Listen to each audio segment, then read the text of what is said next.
Здравейте, приятели на Минутите на Европа Директно в ефира на Телевизия Стара Загора.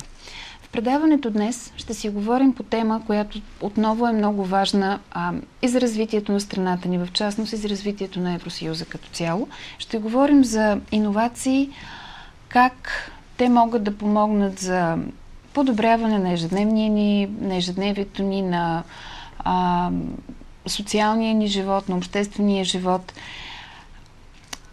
Преди да говорим за конкретната иновация, за конкретния случай, който е оценен в случая с престижната Нобелова награда в областта на физиката, ми се иска да кажа малко за самата Нобелова награда, макар че всички вие сте запознати с това, с нея като вид институция, за да мога да насоча вниманието ви наистина колко е важно да работим, да дързаем, да търсим нови неща, да не се оставаме на течението и на инерцията, които са особено на черномислието, което е в състояние да ни съсипе. И така, Нобеловата награда се присъжда всяка година на хора, които са провели забележителна научно-изследователска работа, разработили са впечатляващи методи или умения или са направили изключителен принос за развитието на обществото в областите физика, химия, литература, мир и медицина или физиология. В наши дни се приема, че това е най-голямото световно признание, а носителите на наградата се наричат Нобелови лауреати.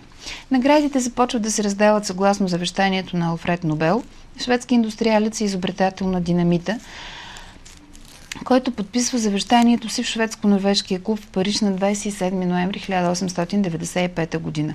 Подбудите му са свързани с шока от пораженията, до които е довело неговото изобретение и желанието да бъдат възнаградени хората, които служат на човечеството. Първата Нобелова награда е връчена на 10 декември 1901 година, 5 години след смъртта на Нобел. Церемонията по връчването на Нобеловите награди по традиция се насрочва на 10 декември, годишната от смъртта на Нобел в Стокхолм и в Осло, като от 1902 всички награди с изключение на наградата за мир се връчат в Стокхолм в концертната зала от краля на Швеция, а Нобеловата награда за мир се връчва в Осло. Всяка награда може да бъде връчена най-много на 3 номинирани. Наградите се състоят от златен медал, диплом, удължаване на шведското гражданство и парична сума. В началото е било замислено парите от тази сума да спонсорират бъдещата работа на наградените, но в днешни дни повечето учени вече са преустановили дейността си в момента на тяхното награждаване. Съответно, ако има 2 победители или 3, членовете на журито имат правото да преценят дали да разделят наградата поравно или да дадат 2/3 на един от лауреатите, а останалата сума да бъде поделена между другите 2, ако са 3. Честа практика е лауреатите да даряват парите в полза на научни, културни или хуманитарни дейности. Има и лауреати, които са отказали наградата. А може да има години, в които някои от наградите да не се връчи, но наградата трябва да бъде връчена поне веднъж на 5 години. Веднъж връчена, наградата не може да бъде отнета. От 1974 наградата не може да се връчва посмъртно, т.е. номинираните трябва да са живи по време на номинацията. Разбира се, говорейки за Нобеловата награда, трябва да кажем и за наградата за икономически науки на Шведската банка в памет на Алфред Нобел или съкратено Нобелова награда за икономика. Това е награда, която се присъжда всяка година за забележителни интелектуални приноси в областта на икономиката и е смятана за една от най-престижните награди за икономически изследвания. Не е носител на математика Джон Наш, който е вдъхновител на филма «Красив ум». Наградата е учредена през 1968 година от Шведската банка, най-старата централна банка в света, основана 1668 година, в деня на нейната 300 годишнина. Въпреки че наградата не присъства в завещанието на Алфред Нобел, тя се отъждествява с Нобеловите награди и получателите й се обявяват като Нобелови лауреати за съответната церемония. Лауреатите по икономика получават своята диплома и златен медал от Кралство Швеция на 10 декември, същия ден, в който се провеждат церемониите в Стокхолм по награждаването на Нобеловите лауреати в останалите сфери физика, химия, физиология или медицина, литература и мир. Паричната награда е еквивалентна с тези на другите награди. Лауреатите се избират от Шведската академия на науките, също както и за другите награди, които се раздават. Защо казахме всичко това за Нобеловата награда? В предаването днес сме избрали видео, предоставено ни от Телевизията на Европейския парламент, посветено на най-младия жив носител на Нобеловата награда за всички области, Константин Новоселов, който е британски физик от руски происход, носител на Нобелова награда за физика за 2010 година, заедно с Андрей Гейм за откриването на графена.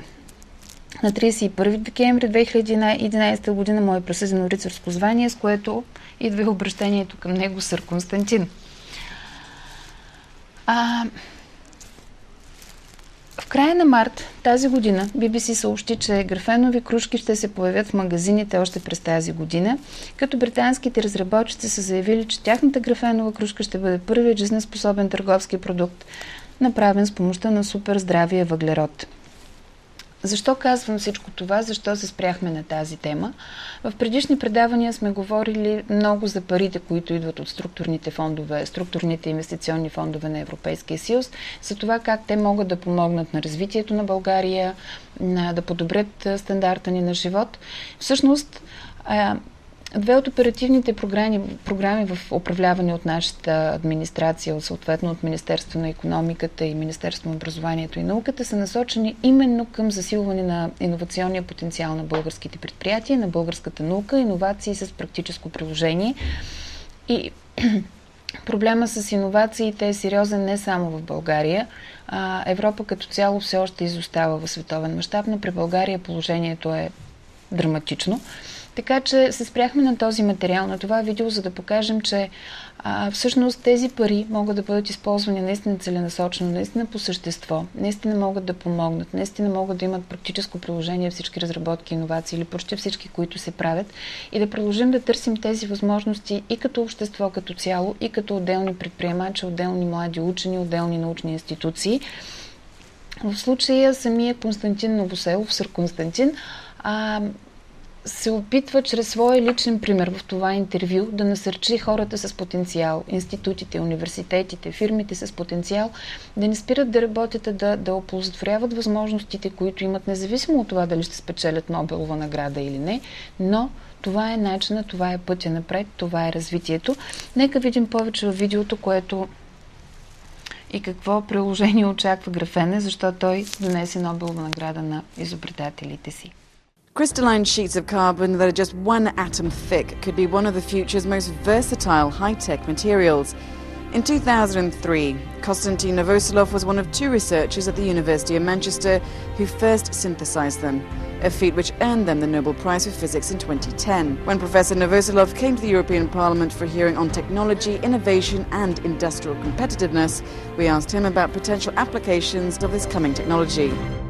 Graphemes are a field of research which has lots of applications, lots of potential applications, even though it's fairly small in economic terms until now. It's still in the single-digit millions, but the future potential seems to be vast.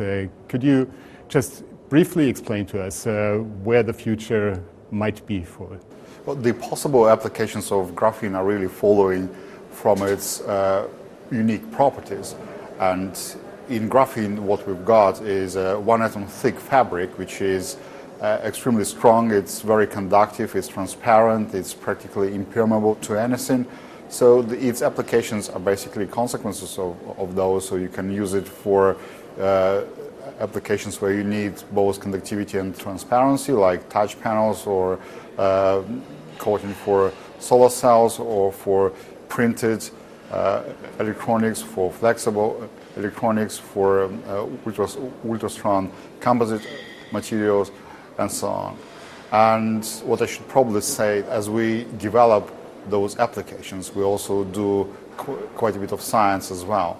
And what we found now that graphene is not alone. We actually work on the whole family of those crystals, which are only 1 atom thick. And interestingly, collectively, they cover even broader range of properties. We find those which are optically active now, so potentially they can be used for many other applications as well. Mm. Now, graphemes are an application or a field of research, let's say, where the applications are fairly obvious and fairly easy to explain to a layman like me, or to politicians also. When you do more, well, say basic research with less obvious applications, do you find it a lot harder to communicate it? Do you need such fields of research to actually talk about the importance of research? Well, that's actually what we are hoping to see. That you see, graphene is quite unique material. It has a combination of unique properties. So many superlatives are really forced and pressed into one material here. So we're really hoping for the applications which would use all of them, and we really hope for the applications which we cannot possibly predict. You're of Russian origin, but you have chosen to do your research in the EU, in the UK. What were the reasons for this choice? I mean, we're talking about brain drain or brain leakage from the EU at the same time. You chose to come here. Well, there are a number of reasons. First of all is, of course, the team which we gathered together in Manchester. There is a very coherent group of people who work together in various aspects of material research, starting from graphene, from electronics to biosensors, bio-application, composite materials, power, and so on. And of course, the conditions which were created for us in Manchester are quite unique, and especially with the newly constructed National Graphene Institute, we are probably on the par with the best research centers in the world. What kind of advice would you give to other European universities, research institutions, in order to become as attractive? Well, probably the main advice is to invest in fundamental science and believe in fundamental science. The breakthroughs in technologies in the long term are much more promising rather than incremental small research. Here in Brussels, you're meeting some of the people putting together an important part of the EU's budget, namely the EU's research budget. If you could condense your message to them into one sentence, or a few sentences, what would it be? Well, I would definitely encourage to increase the science budget, because that's where the future of Europe lies, and it was extremely worrying to see that some of scientific programs in Europe, such as ERC, were prone to cutting. That's the last thing Europe should be doing. We need to support European science, and the innovation economy is a consequence of the science which we are doing now. It will pay off in 5 years' time. Thank you very much. Thanks.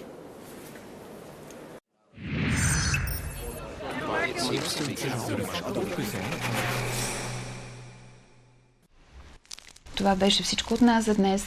Не забравяйте да следвате мечтите си, да работите, да търсите възможности за развитие. В наши дни ги има много. За повече информация винаги можете да се обърнете към екипа на Европа Директно на столето 127 или на телефоните, които са изписани на екрана. Хубав и усмихнат ден от мен.